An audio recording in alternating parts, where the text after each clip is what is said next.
viewers, and welcome to another chapter of reading. Before I begin, I would like to address that it is 1 month until my goddaughter's birthday. They'll be 6. I'm excited. And I'm excited because on HBO Max tomorrow, My Mom Jane, the documentary by Mariska Hargitay. Spelling of the captions, please take that right this time. And when I saw the trailer, I was just like, being a fan of Mariska in general, I was just like super stoked. So if you have HBO Max, definitely join me in watching it. If I could, I would host a watch party, but I don't know how to do that yet. So if you have HBO Max, please join me in watching it tomorrow. I'm super excited. But onto what you came here for. And let's dive in, shall we? Chapter 15, The Unbreakable Vow. Snow was throwing against the icy windows once more. Well, up here in the northern hemisphere, it's summer. But for those of you in the southern hemisphere, I hope snow is frosting your windows. Christmas was approaching fast. Well, yesterday made 6 months until Christmas, so it kind of is approaching fast. Hagrid had already single-handedly delivered the usual 12 Christmas trees for the Great Hall. Gardens of holly and tinsel had been twisted around the banisters of the stairs. Everlasting candles glowed from inside the helmets of suits of armor, and great bunches of mistletoe had been hung in intervals along the corridors. Large groups of girls tended to converge underneath the mistletoe bunches every time Harry went past, which causes blockages in the corridors. Fortunately, however, Harry's frequent nighttime wanderings had given him an unusually good knowledge of the castle's secret passageways, so that he was able, without too much difficulty, to navigate mistletoe-free routes between classes. Ron, who might once found the necessity of these detours a cause for jealousy rather than hilarity, simply roared with laughter about it all. Although Harry much preferred this new laughing, joking Ron to the moody, aggressive model he had been enduring for the last few weeks, the improved Ron came at a heavy price. Hold on. I had to save my Legos from this little lovable terror. Put it that way. You're not a terror? Well, quit terrorizing my Legos then. Moving on. Firstly, Harry had to put up with the frequent presence of Lavender Brown, who seemed to regard any moment that she was not kissing Ron as a moment wasted. I would not like that very much. Thank you. Meow to you too. I need to...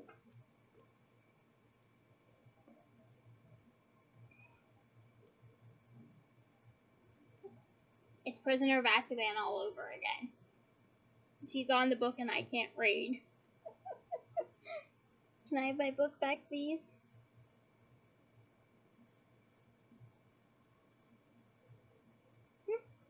Can I have my book back? No? Okay. Yep, it's Prisoner of Azkaban all over again.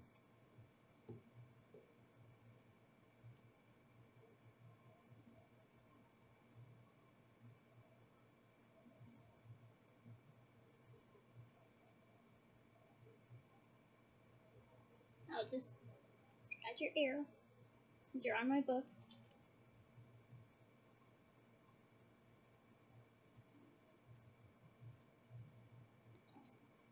I'm going to read my book now, okay? No? Yep, this is Prisoner of Azkaban all over again. And I'm not even halfway with the chapter this time. It's okay, Haley. You're so blah blah blah. But I'm really taking my book back, okay? Tell you what, I'll get your own set of books and you can lay on them all you want when they're open. How about that?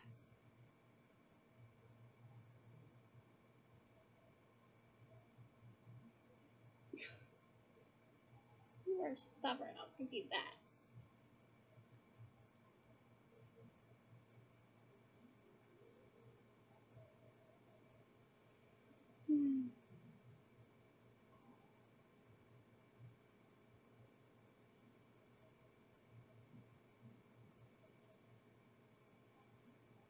Okay, I really need my book back.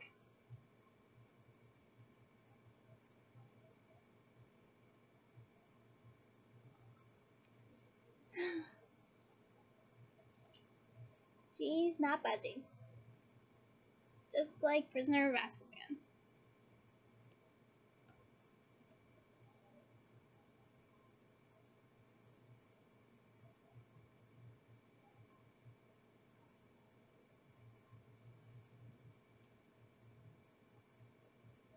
Okay, can I really have my book back, pretty please?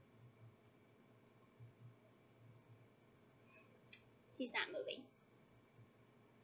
And you're just purring throughout it all, aren't you? I love you too, Daddy baby. Mama loves you too. But I seriously do need to read. So, book back please.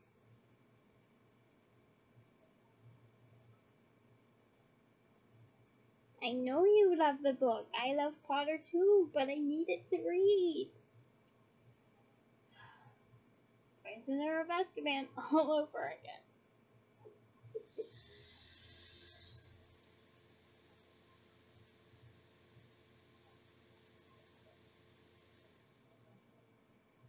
Okay, I'm gonna take my book now, okay? My knee is just as a sufficient pillow as the book, I promise.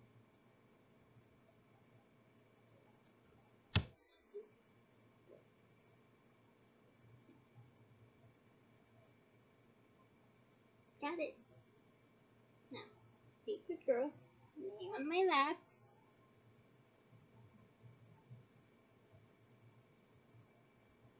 There's a good girl. There's a good girl.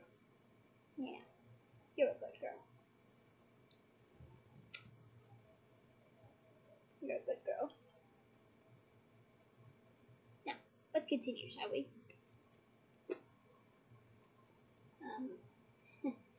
Where was I? Oh, yes. As a moment wasted, and secondly, Harry found himself once more the best friend of two people who seemed unlikely ever to speak to each other again. Ron, whose hands and forearms still bore scratches and cuts from Hermione's bird attack, was taking a defensive and resentful tone. She can't complain, he told Harry. She smoked crumb, so she's found out someone wants to smoke me. Well, it's for country. I haven't done anything wrong. Harry did not answer, but pretended to be absorbed in the book they were supposed to have read before Charms next morning. Quintessence, a quest. Determined he was to remain friends with both Ron and Hermione. Good goal, Harry. He was spending a lot of time with his mouth shut tight. I never promised Hermione anything. Ron mumbled. I mean, all right. I was going to go to Slughorn's Christmas party with her, but she never said, just as friends. I'm a free agent. Oh, Ron, haven't you learned your lesson from Goblet of Fire?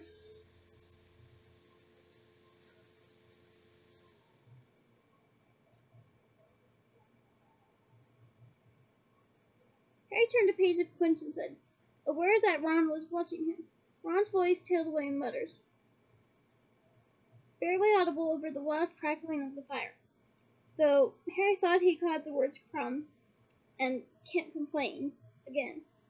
Hermione's schedule was so full that Harry could only talk to her properly in the evenings, when Ron was, in any case, so tightly wrapped around Lavender that he did not notice what Harry was doing. Hermione refused to sit in the common room while Ron was there, so Harry generally joined her in the library, which meant that their conversations were held whispers.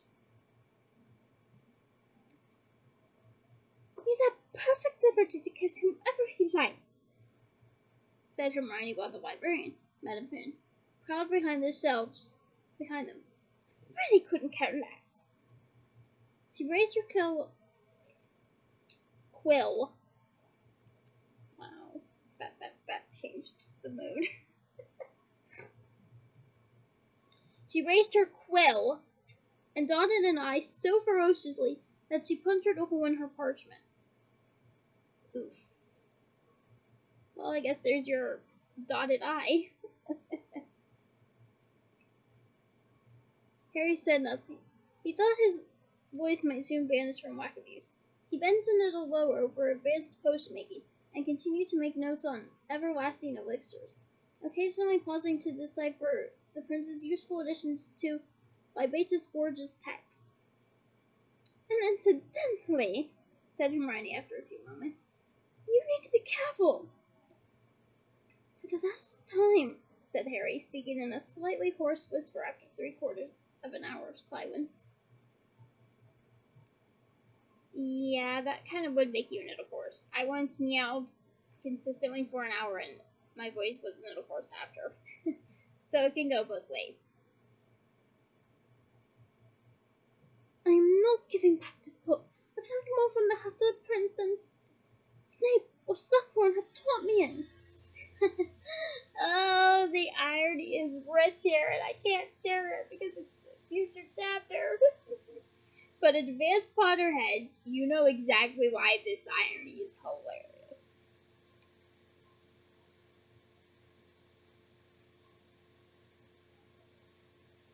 "I'm not talking about your stupid so-called prince," said Hermione, giving his book a nasty look, as though it had been rude to her.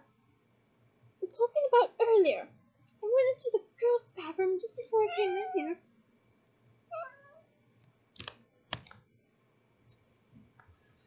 And there were about a dozen girls in there, including that remote Fay, trying to decide how to slip you a love potion. They were all hoping they were going to get you to take them to Slughorn's party.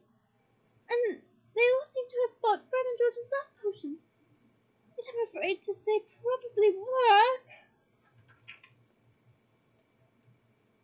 "Why didn't you confiscate them?" demanded Harry. It seemed extraordinary that Hermione's mania for upholding rules could have abandoned her at this crucial juncture. "They didn't have the potions with them in the bathroom," said Hermione scornfully. "They were just discussing tactics. And I doubt whether even the Half-Blood Prince," she gave the book another nasty look, "could dream up an antidote for 1,000 different love potions at once. I just invite someone to go with you. That'll stop all the others thinking they've still got a chance. It's tomorrow night. They're getting desperate."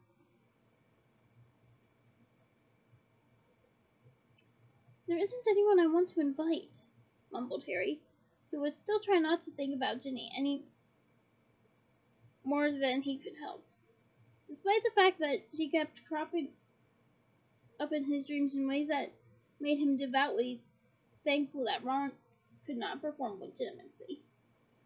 Yeah, moments like that are reasons why legitimacy would be a little invasive. Even if you try using occlumency to prevent it, it's just, you're still gonna get all those intrusions and, yeah, nasty business. "Well, just be careful what you drink, because Roberta Vane looked like she meant business," said Hermione grimly. She hitched up the roll of parchment on which she was writing her arithmancy essay, and continued to scratch away with her foot. Harry watched her with his mind a long way away. "Can Hang on a moment, he said slowly. I thought Filch had banned anything bought at Weasley's Wizard Weezes. And when has anyone ever paid attention to what Filch has banned? Asked Hermione, still concentrating on her essay.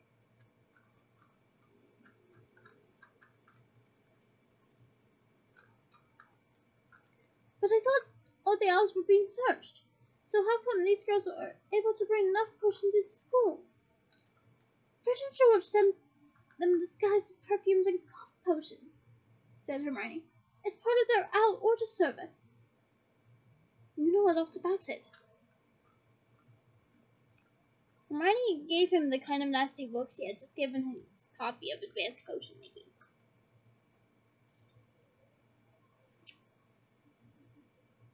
It was all on the back of the bottles they showed Ginny and I in the summer, she said coldly. I don't go putting potions in people's drinks, or pretending to, either.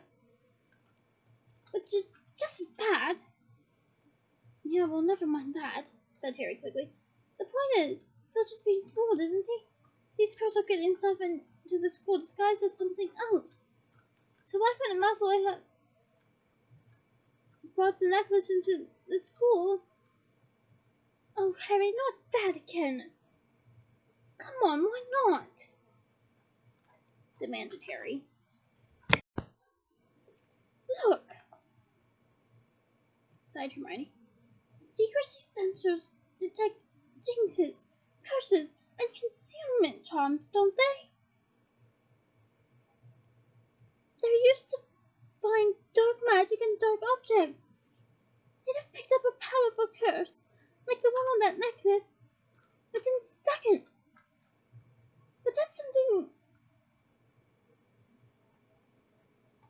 But something that's just been put in the wrong bottle wouldn't register. And anyway, love potions aren't dark or dangerous. I disagree with that. Everything has a dark side. Easy for you to say, muttered Harry, thinking of Romilda Vane. I would think of more than Romilda Vane, actually, considering what she did with he who shall not be named's father.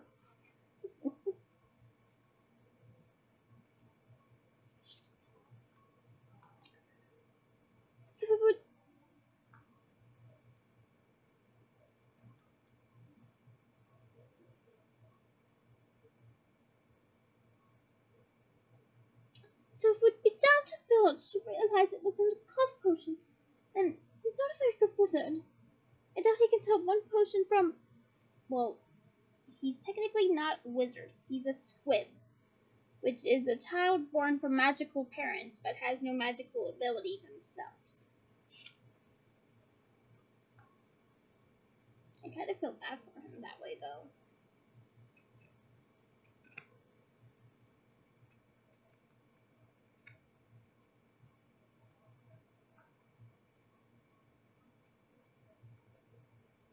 Hug for Filch.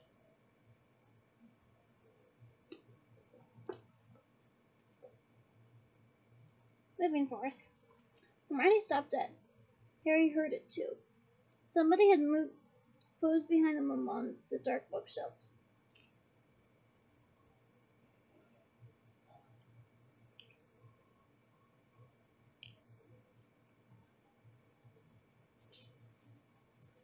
They waited, and a moment later the vulture-like countenance of Madame Pince appeared around the corner.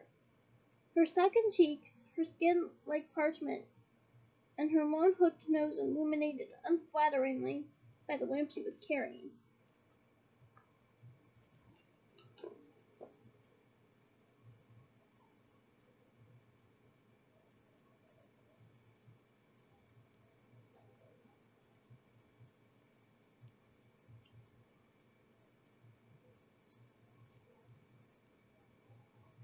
The library's now closed. Mind you return anything you have borrowed to the correct. What have you been doing to that book, you depraved boy?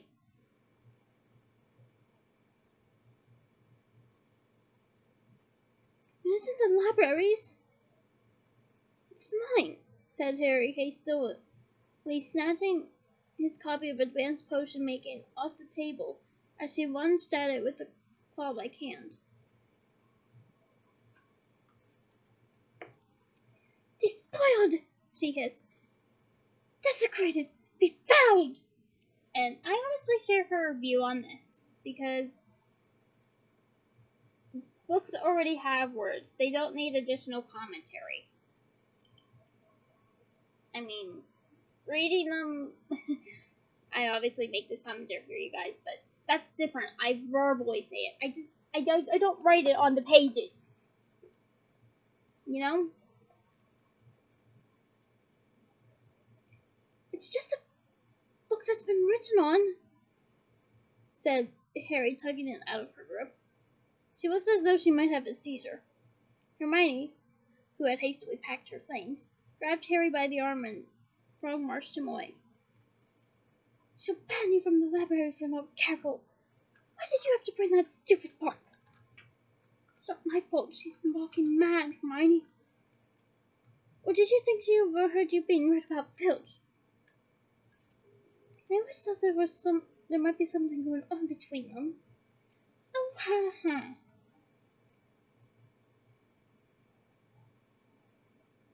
No, I'm pretty sure it's about the library being closed. I really don't think Filch and Pence would. No. Nope. Nope. That just doesn't make sense.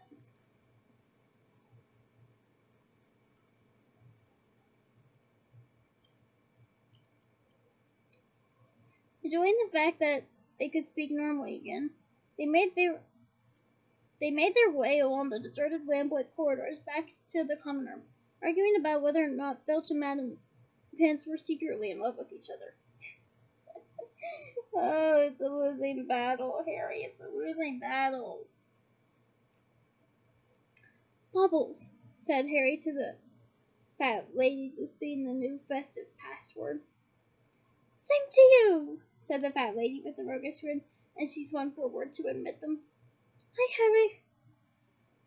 Because she doesn't speak in the films, I hope I did her voice well. But that said, I do find her voice actress pretty.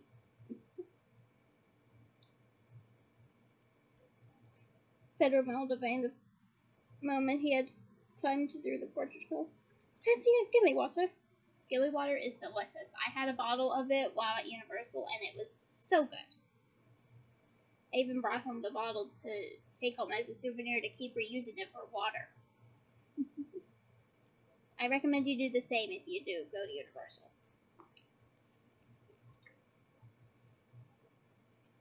Hermione gave him a, what did I tell you? Look over her shoulder. No thanks, said Harry quickly. I don't like it much. Well, take these anyway, said Romelda, thrusting a box into his hands. Chocolate cauldrons. They've got fire whiskey in them. My grand sent them to me. But I don't like them. Interesting. I kind of wonder how that would taste now. They sound good, though. Oh, right. Thanks a lot,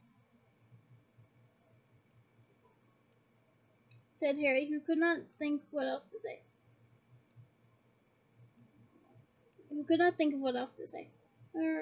I'm just going over here with... He hurried off Hermione, his voice trailing away feebly. Told you, said Hermione reluctantly. Sooner you ask someone, sooner they'll all leave you alone and you can... But her face suddenly turned blank. She had just spotted Ron and Lavender, who were entwined in the same armchair. Well, good night, Harry, said Hermione, though it was only 7 o'clock in the evening, and she left for the girls' dormitory without another word.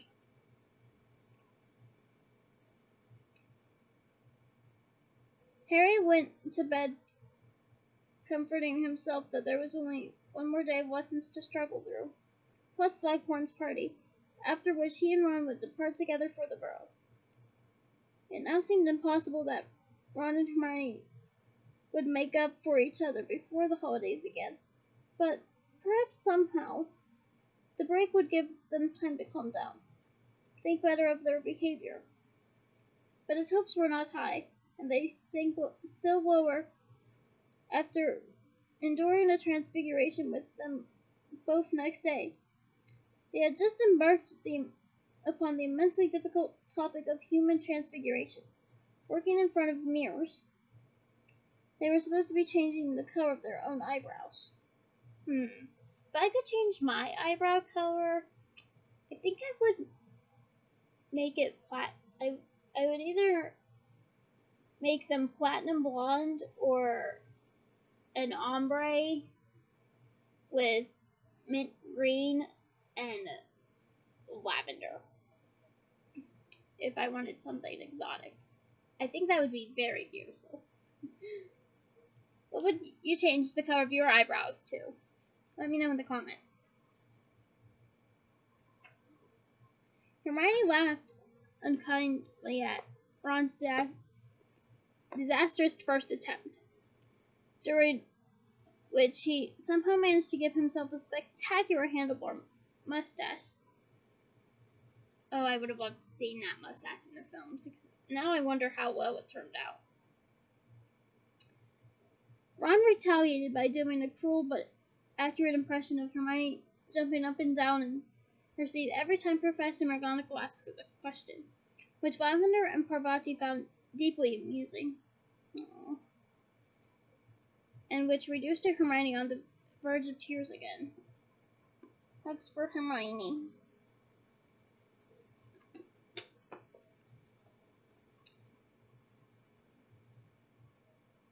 She raced out of the classroom on the bell, leaving half her things behind. Harry, deciding that her need was greater than Ron's just now, scooped up her remaining possessions and followed her. He finally tracked her down as she emerged from a girl's back room on the floor below. She was accompanied by Luna Lovegood, who was patting her vaguely on the back. "Oh, hello, Harry," said Luna. "Did you know one of your eyebrows is bright yellow?" "Oh, bright yellow. Harry. I don't know. Hermione, you left your stuff." He held out her books. "Oh, yes," said Hermione in a choked voice, taking her things and turning away quickly to hide the fact that she was wiping her eyes on her pencil case. I mean, it's better than nothing, but I would use my robes. "Thank you, Harry. Well, I'd better get going."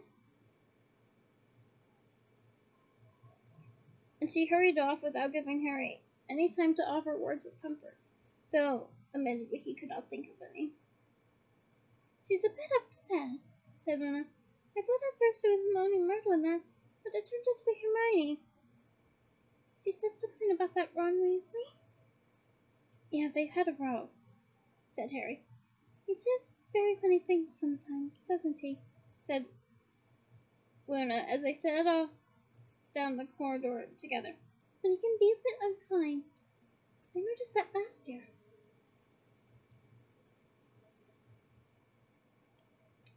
"I suppose," said Harry. Luna was demonstrating her usual knack of speaking uncomfortable truths. He had never met anyone quite like her. Always have a Luna in your life, guys. And girls. Always have a Luna.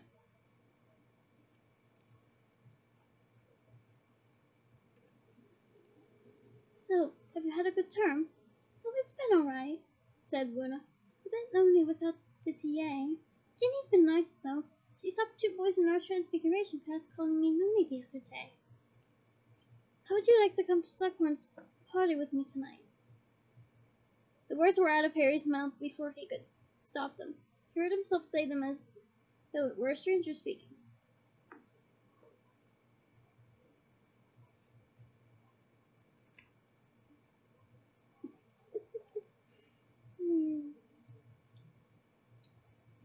Luna turned her protuberant eyes upon him in surprise. Slughorn's party? With you? Yeah, said Harry. We're supposed to bring guests. So I thought you might, he was keen to make his intentions perfectly clear. Just as friends, you know. But if you don't want to, he was already half hoping that she didn't want to. Oh no, I'd love to go with you as friends, said Luna, beaming as he had never seen her beam before. Nobody's asked me to a party before as a friend. Oh, thanks for Luna. I would definitely ask you out. We would get along so well, Luna. That's why. Is that why you dyed your eyebrows? For the party? Should I do mine too? Oh, Luna. This is why I love you. You're so much like me. No, said Harry firmly. That was a mistake. I'll get Hermione to put it right for me. So, I'll meet you in the entrance hall at 8 o'clock then. Aha! Screamed a voice from overhead, and both of them jumped, unnoticed by either of them. They had just passed right underneath Peeves, who was hanging upside down from a chandelier and grinning maliciously at them. Potty asked Dooney to go to the party. Potty loves Dooney. Potty loves Dooney.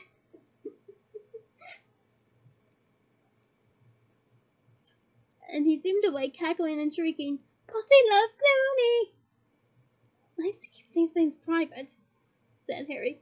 And sure enough, in no time at all, the whole school seemed to know that Harry Potter was taking Luna Lovegood to Slughorn's party. You could have taken anyone, said Ron in disbelief over dinner. Anyone! And you chose Looney Lovegood. Don't call her that, Ron, snapped Jenny, pausing behind Harry on her way to join friends. I'm really glad you're taking her, Harry. She's so excited. And she moved down the table to sit with Dean.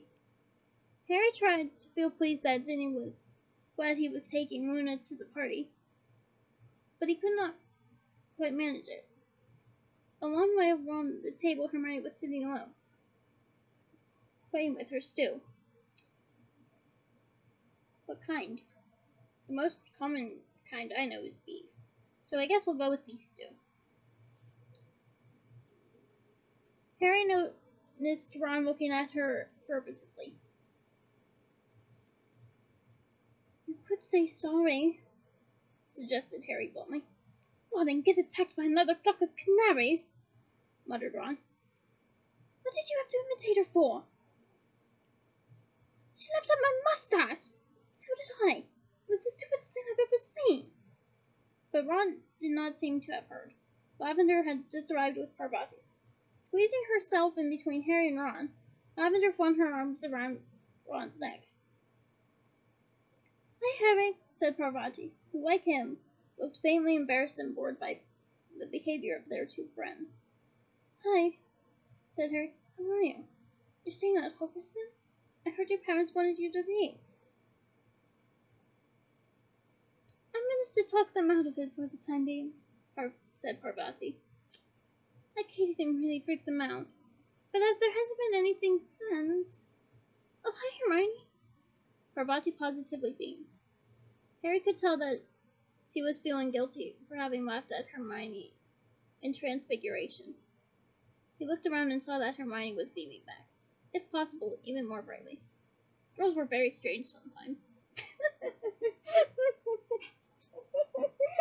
Yes, I can confirm I have my strange moments. But because my mom calls me weird, I dismiss that thought instantly, and I go, I prefer the term eccentric. But we love you, Harry. We love you. Moving on. Hi, Parvati, said Hermione, ignoring Ron and Lavender completely. Are you going to Slughorn's party tonight? No invite, said Parvati gloomily. I'd love to go, though. It sounds like it's going to be really good. You're going, aren't you? Yes, I'm meeting Cormac at 8. And what? There was a noise like a plunger being withdrawn from a blocked sink, and Ron surfaced. I don't know how to imitate that sound, so I'm gonna try my best. I hope that's accurate enough. I gave my best shot.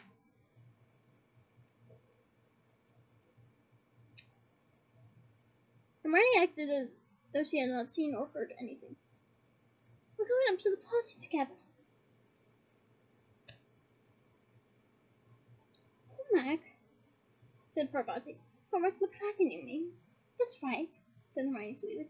The one who almost, she put a great deal of emphasis on the word, became Gryffindor keeper. Are you going out with him, then? Asked Parvati wide-eyed. Oh, yes. Didn't you know? Said Hermione with a most un-Hermione-ish giggle. No, said Parvati, looking positively agog at this piece of gossip. Oh, you like your Quidditch players, don't you? Where's Crumb and McLaggen?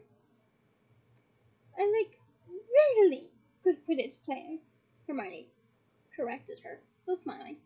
Well, see you. Got to go and get ready for the party. Guess you have a type, Hermione. I think my type would be blonde. I'm not sure.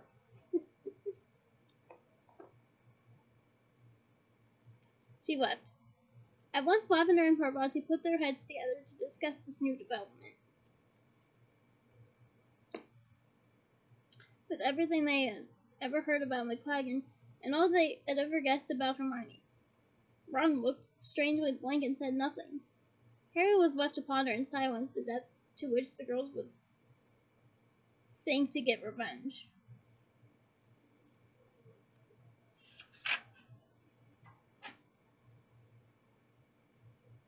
When he arrived in the entrance hall at 8 o'clock that night, he found an unusually large number of girls working there, all of whom seemed to be staring at him resentfully as he approached Luna.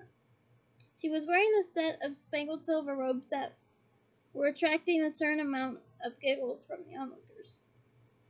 But otherwise she looked quite nice.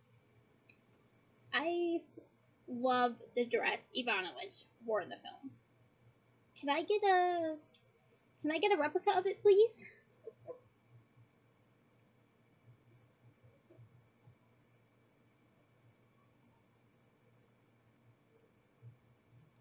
Harry was glad, in any case, that she had left off her radish earrings, her butterbeer cork necklace, and her spectre specs.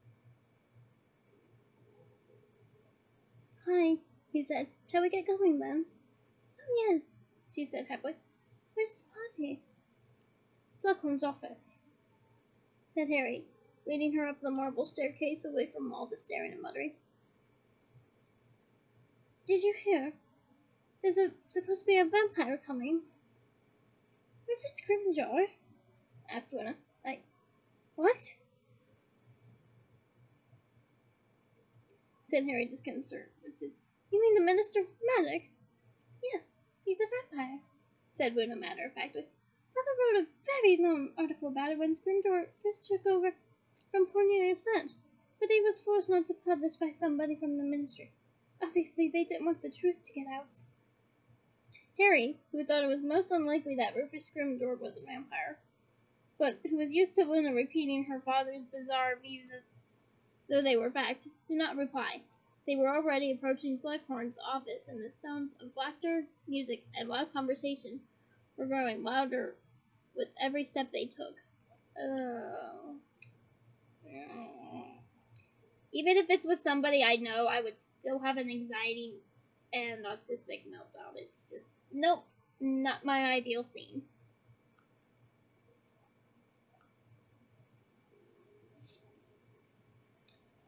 Whether it had been built that way, or because he had used magical trickery to make it so, Slughorn's office was much larger than the usual teacher's study.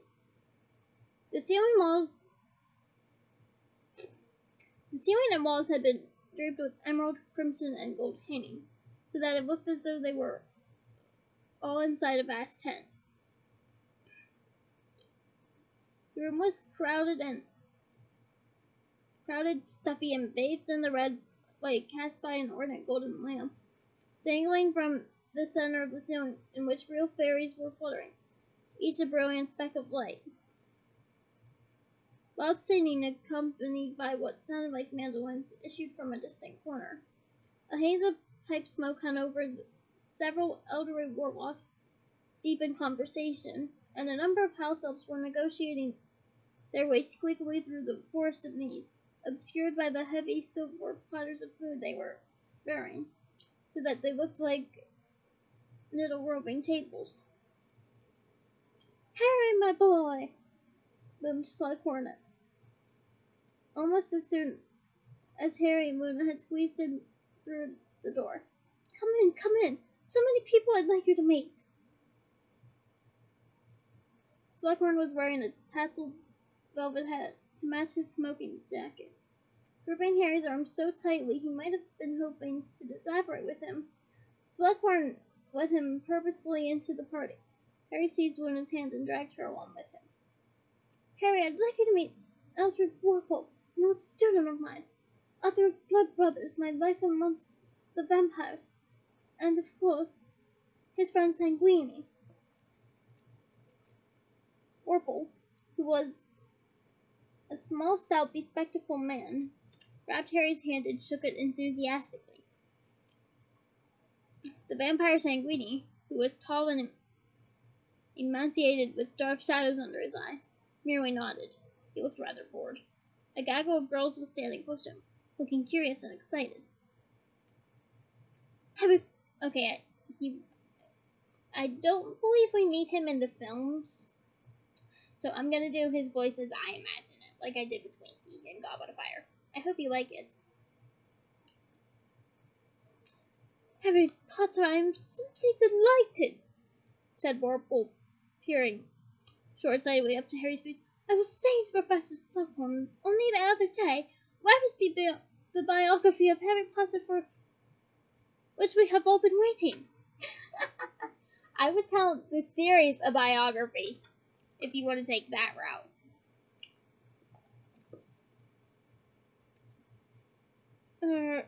Said Harry. "Well, just as modest as Horace described," said Warble. "But seriously," his manner changed. It suddenly became businesslike. "I would be delighted to write it myself. People are craving to know more about you, dear boy. Craving! If you were prepared to grant me a few interviews, say in 4 or 5 hour sessions, why we could have the book finished within months. All with very little effort on your part, I assure you. Ask Sanguini here if it isn't quite. Sanguini, stay here!" added Warple, suddenly stern, for the vampire had been edging toward the nearby group of girls, a rather hungry look in his eye. "Here, have a pasty," said Warple, seizing one from a passing elf and stuffing it into Sanguini's hand, before turning his attention back to Harry.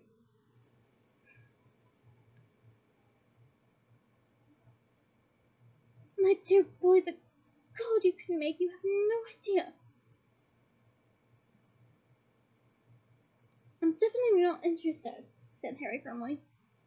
"And I've just seen a friend of mine. Sorry." He pulled Luna after him into the crowds. He had just seen a long mane of brown hair disappear between what looked like 2 members of the Weird Sisters. Hermione!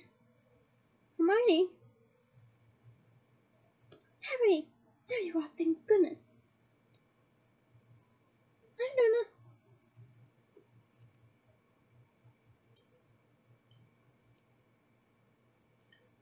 "What happened to you?" asked Harry, for Hermione looked distinctly disheveled, rather as though she had just fought her way out of a thicket of devil's snare. "Well, I've just escaped. I've just left Cormac. she said. Under the mistletoe, she added an explanation, as Harry continued to look questioningly at her. Serves you right for coming with him, he told her severely. I thought you'd annoy Ron most, said Hermione dispassionately. We debated for a while about Zachariah Smith, but I thought, on the whole, you can... Cedric Smith, said Harry, revolted. Again, no relation.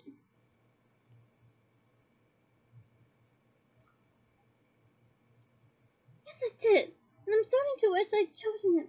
McLaggen makes Croc look like a gentleman.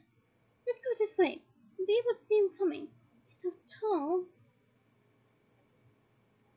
The three of them made their way over to the other side of the room, scooping up goblets of mead on the way, realizing too late that Professor Trelawney was standing there alone. Hello, said Luna politely to Professor Trelawney. Good evening, my dear, said Professor Trelawney, focusing upon Luna with some difficulty. Harry could smell cooking cherry again. Haven't seen you in my classes lately. No, I've got friends this year, said Luna. Oh, of course, said Professor Trelawney with an angry drunken titter. Oh, Dobbin, as I prefer to think of him. You would have thought, have you not, that I am now returned to the school, that Professor Dumbledore might have got rid of the horse. But no, we share classes. It's an insult, frankly, an insult. Do you know? Professor Trelawney seemed too tipsy to have recognized Harry. And again, why is the centaur teaching divination when astronomy would be the better fit? I mentioned this in a previous chapter, but it's just like, why? You know?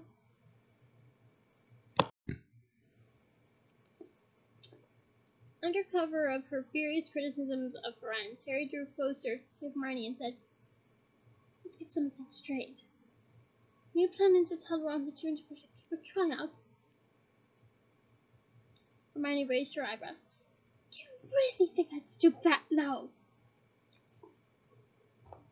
Harry looked at her shrewdly, a very Slytherin of you. Hermione, if you can ask Count McLaggen... There's a difference, said Hermione with dignity. I've got no plans to tell Ron about anything that might or might not have happened at keeper tryouts.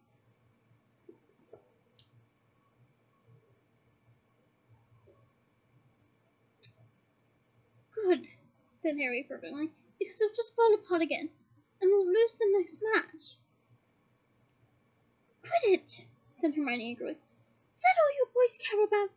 Or my cousin asked me one single question about myself, no? I've just been treated to 100 great saves made by Cormac McLaggen non-stop ever since. Oh no, here he comes. She moved so fast it was as though she had separated. One moment she was there, the next she had squeezed between two guffawing wishes and vanished. Seen Hermione? Asked McLaggen, forcing his way through the throng a minute later. No, sorry, said Harry, and he turned quickly to join in Luna's conversation, forgetting for a split second to whom she was talking. Harry Potter, said Professor Trelawney in his deep, vibrant tones, noticing him for the first time. Hello, said Harry unenthusiastically. My dear boy, she said in a very caring whisper. The rumors, the stories, the chosen one. Of course, I have known for a very long time. The omens were never good, Harry. But why have you not returned to divination? For you of all people, the subject is of the utmost importance. Ah, Sybil, we all think our subject's most important, said a loud voice, and Slughorn appeared at Professor Trelawney's other side, his face very red, his velvet hat a little askew, a glass of mead in one hand, and an enormous minced pie in the other. Enormous? Did Hagrid make it?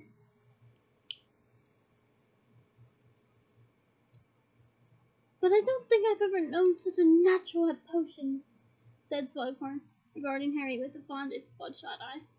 Instinctive, you know, like his mother. I've only taught a few with this kind of ability. I tell you, not Sybil, why even Severus. And to Harry's horror, Slughorn threw out an arm and seemed to scoop Snape out of thin air toward them. Stop sulking and come join us, Severus, hiccuped Slughorn happily. I was just talking about Harry's exceptional potion making. Some credit must go to you, of course. You taught him for 5 years. Trapped with Slughorn's arm around his shoulder, Snape looked down his hooked nose at Harry, his black-eyed nose. Funny. I never had the impression that I managed to teach Potter anything at all. Well then, it's natural ability, shouted Slughorn. You should have seen what he gave me first lesson, Draught of the Living Death. Never had a student produce a finer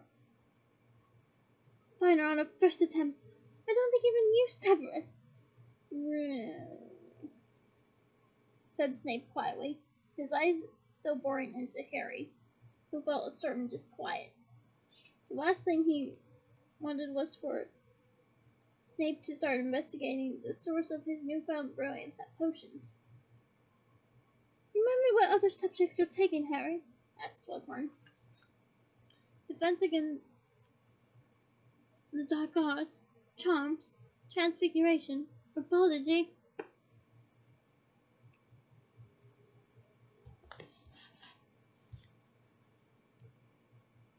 All the subjects required. In short, for an aura,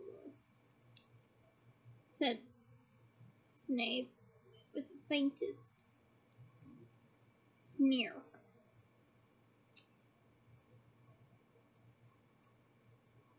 Yeah, well, that's what I'd like to do, said Harry defiantly. And a great one you'll make, too, boomed Slughorn. I don't think it should be an aura, Harry, said Luna unexpectedly. Everybody looked at her. The auras are part of the Rothbane conspiracy. I thought everyone knew that. They're working to bring down the Ministry of Magic from within, using a combination of dark magic and gun disease.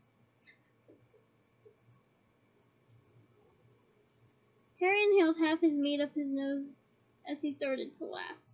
Really, it had been worth bringing Luna just for this.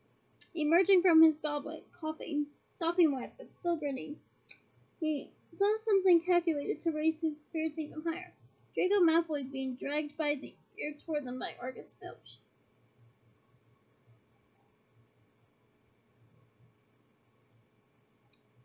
Professor Slughorn, wheezed Filch, his jowls a quiver at the maniacal light of mischief detection in his bulging eyes.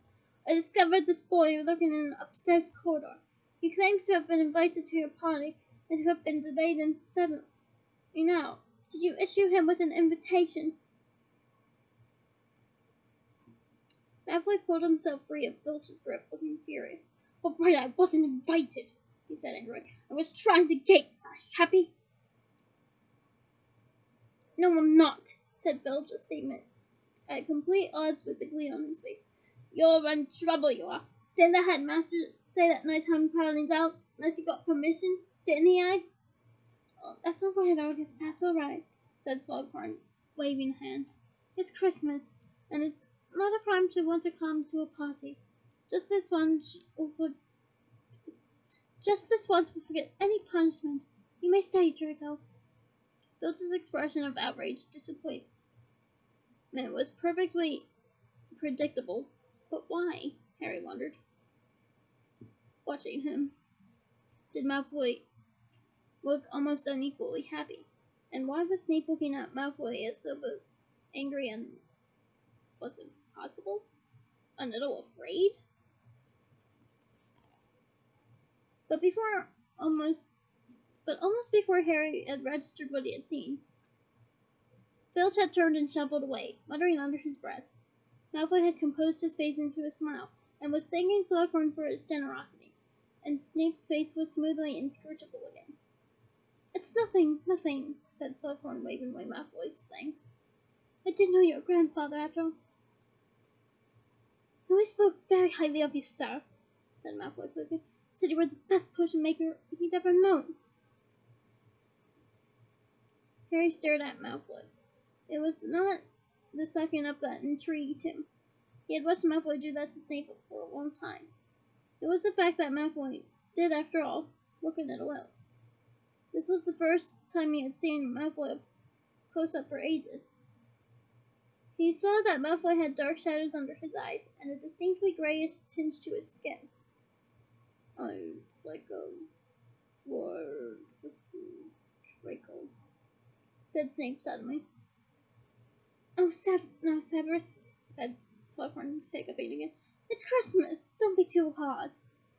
"I'm his head of house, and I decide how hard or otherwise to be," said Snape curtly. "Follow me, Draco." They left, Snape leading the way, Malfoy looking resentful. Harry stood there for a moment, irresolute, then said, "I'll be back in a bit, Luna.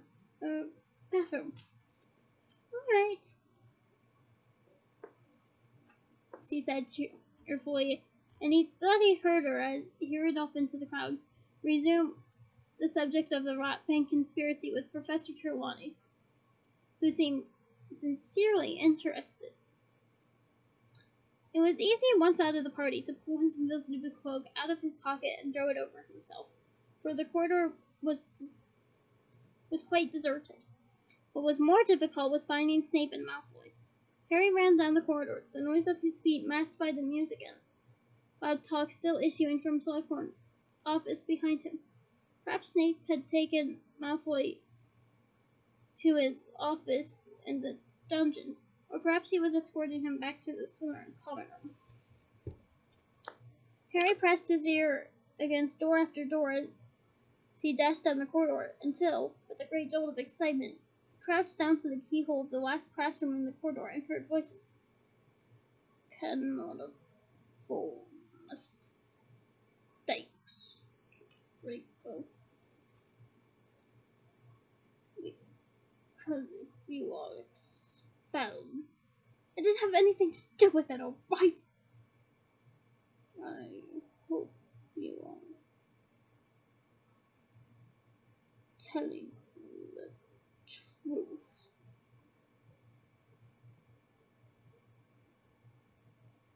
Because it was both clumsy and foolish. Already all suspected of having a hand in it. "Who suspects me?" said Malfoy angrily. "For the last time I didn't do it, okay? That bell girl must have had an enemy no one knows about. Don't look at me like that. I know what you're doing. I'm not stupid, but it won't work. I can stop you." There was a pause, and then Snape said quietly, "And Bellatrix has been teaching you occlumency, I see. What thoughts are you trying to conceal from your master, Draco?" "I'm not trying to conceal anything from him. I just don't want you butting in." Harry pressed his ear still more closely against the keyhole. What happened to make Malfoy speak to Snape like this? Snape, toward whom he had always shown respect, even liking.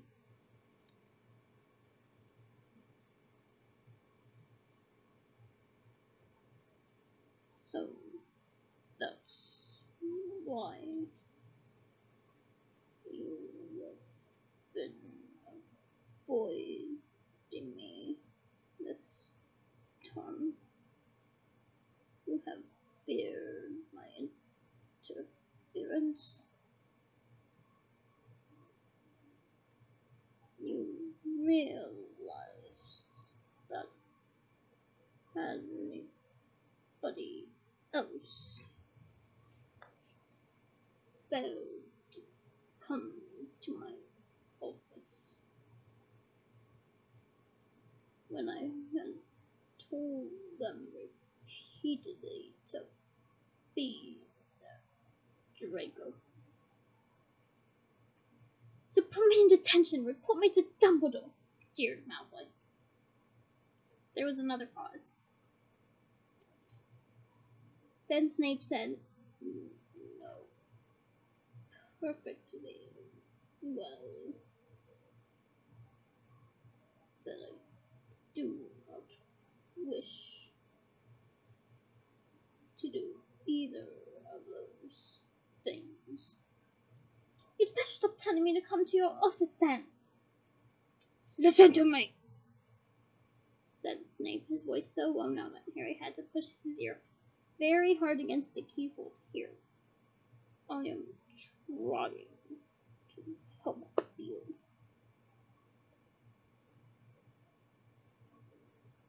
I swore to your mother I would protect you. I made the unbreakable vow, Draco. Looks like you'll have to break it then, because I don't need your protection. It's my job. He gave it to me, and I'm doing it. I've got a plan and it's going to work. It's just taking a bit longer than I thought it would." "What is your plan?"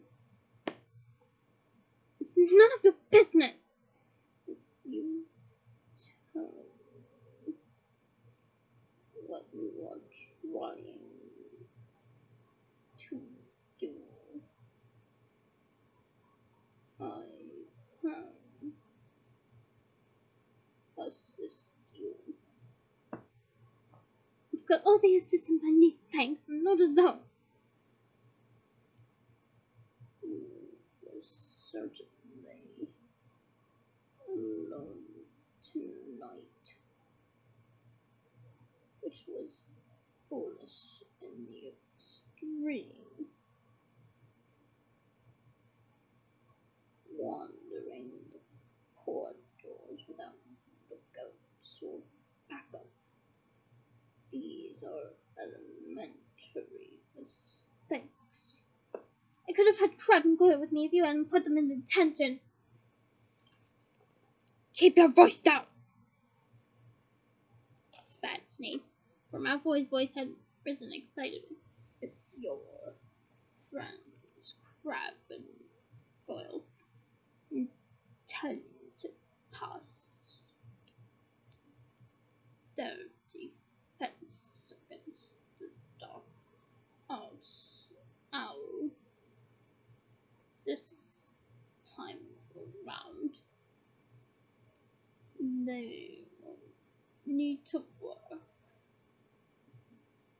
a little harder than what they are doing at present." "What does it matter?" said Malfoy.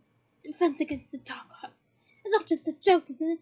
An act. Like any of us need protecting against the dark arts." "It is an act that is crucial to success, Draco," said Snape. "Where do you think I would have been all these years if I had not known how to act? Now listen to me. You are being incautious, wandering around at night getting yourself caught. And if you are placing your reliance in assistance like Crab and Goyle, they're not the only ones. I've got other people on my side. Better people. Then why confide in me? And I know what you're up to. You want to steal my glory. There was another pause. Then Snape said coldly, "You are speaking like a child. I understand that your father's capture and imprisonment has upset you. But..." Harry barely had a second's warning. He heard Malfoy's footsteps on the other side of the door and flung himself out of the way just as it burst open. Malfoy was striding away down the corridor, past the open door of Slughorn's office, around the distant corner, and out of sight.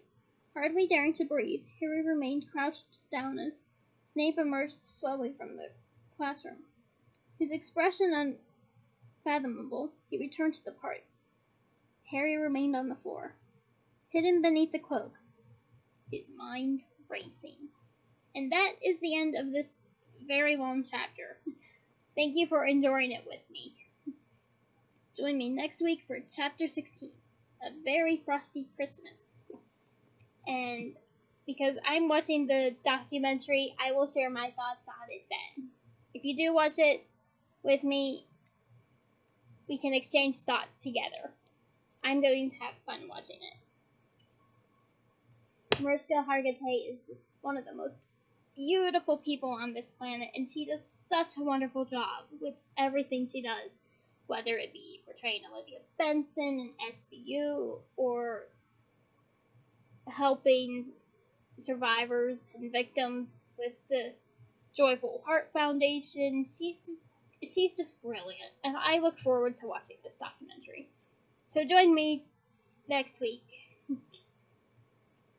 Until then, bye!